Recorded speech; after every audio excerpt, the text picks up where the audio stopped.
Hi everyone, good morning. Oh, I'm just getting used to working this microphone here. But what's amazing about this new microphone is it was gifted to me by one of my guest mob students here in Bali. And if you're watching this, Eric, sending you lots of love and big hugs. So today I'd like to talk about in my YouTube, and welcome to my YouTube, is some things I've been going through recently and what I've realised. So, for those of you who are following me, it's to do with relationships.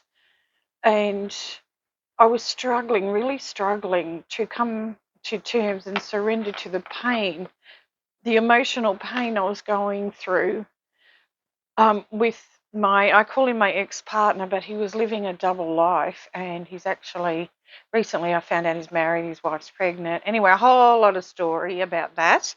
But let's move on from that because I had to really look deep inside myself and find, why is this happening? And it's a similar thing has happened before in my relationships. And not only that, finding out that people were deceiving me, and that's really hurtful. And shame on them, but that's their shame. And I thought to myself, why am I carrying their shame? Where is this guilt coming from? And what I realized is it was coming from them and their reactions to me, making me feel their reaction, if that makes sense. So I shouldn't feel guilty about someone deceiving me or stealing from me or stealing money from me or giving me fraudulent documents to sign. These are just examples. That was what I was going through. And then finding that out and then having them come at me, and it's more like a personal attack because they've been found out. So they want to make you feel shameful and guilty for what you've done. And it's a little bit like narcissism, I guess, but I guess there'll always be narcissists. And a podcast or a YouTube that I've made before is saying that narcissists, they're suffering because they don't know any better and they've never learnt ways to self-regulate and to come back to who they truly are. So I've had to work deeply on myself, and it's been not only the physical. If you're watching my social media, you'll see I've been going to the gym, and I've just upped it to 2 days a week and really smashing it out.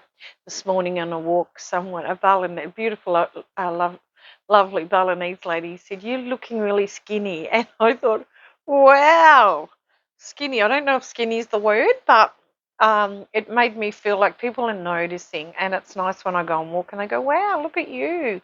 You look so good." So I really appreciate the kindness in those comments because it actually uplifts not only me, because then when I'm uplifted, I'm able to uplift others on their journey. So that's how it works. So this journey that we're on with life and these sufferings that we're going through are sometimes not easy. And to going back to my story that I wanted to share with you, sometimes we just have to surrender to the pain. It's like throwing your hands up in the air and saying, okay, how do I realign with who I truly am? Because each and every one of us, from a spiritual perspective, so I'm more of a spiritualist, and I want to bring more spirituality into yoga and more enlightenment. So I hope that's my dream ahead. So I hope that actually happens. But if we're to do that, we have to come to realize there's something inside us that's really, really magnificent and really special. And when we step up and just allow and put ourselves into a place of space, we allow space for the goodness to come in and that connection. Some people call it the universe, some call it divine, some people call it the quantum field. It doesn't really matter, just know you are connected to an energy, and when you pull or call on that energy, you become that. But you must be in a place, because it's an emotional connection.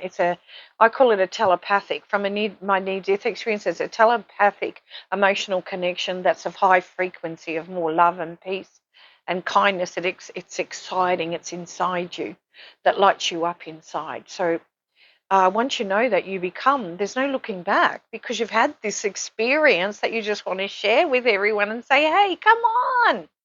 You don't need to do it that way. Yeah, do it this way. And going back to my story, you don't need to make others suffer if you're suffering. You just need to learn how to unleash that suffering that you're in. And to do that, you need to use this magnificence, this magic inside you to reconnect to who you truly are. And that's when you step into your power and you create from a place of abundance. You don't do it through thought and different things that we think it is, because it's coming from inside you. The work really starts. Your inner work, your inner world is inside you. And the breath transformation techniques that I teach are from my own experience and my own journey, slowing everything down so you're able to bring in your thoughts and bring them into the space within you. So it's about connecting to the space outside of you, looking up into space. And you know, when you see the darkness, well, in that darkness, it's blank. There's nothing there.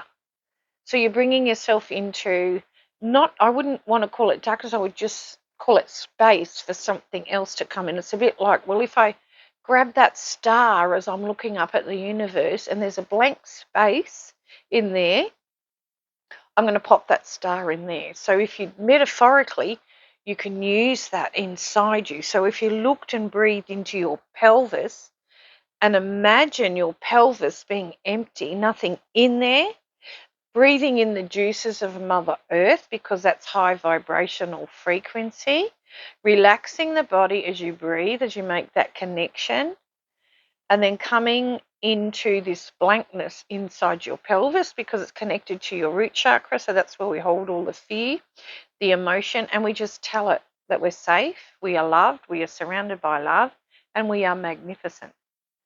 And just keep telling yourself that as you breathe, and just relax and let go.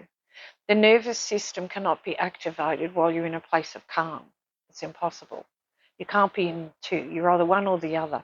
So this is a really good way to calm yourself down, connect with your natural senses, and bring yourself up into a higher vibrational frequency. I'd like to thank you so much for listening. My name is Kerry Clancy. If you'd like to know more about what I do, please go to my website, kerrythehealer.com. You can check out the link in my bio. And if you're interested in one-on-one sessions with me, please reach out. They're either online or here in Bali. Have a beautiful, beautiful day. Don't forget, point your lips up to the heavens. Keep smiling. Radiate out your beautiful energy within your heart and share with others. Have a beautiful, beautiful day. That's kindness.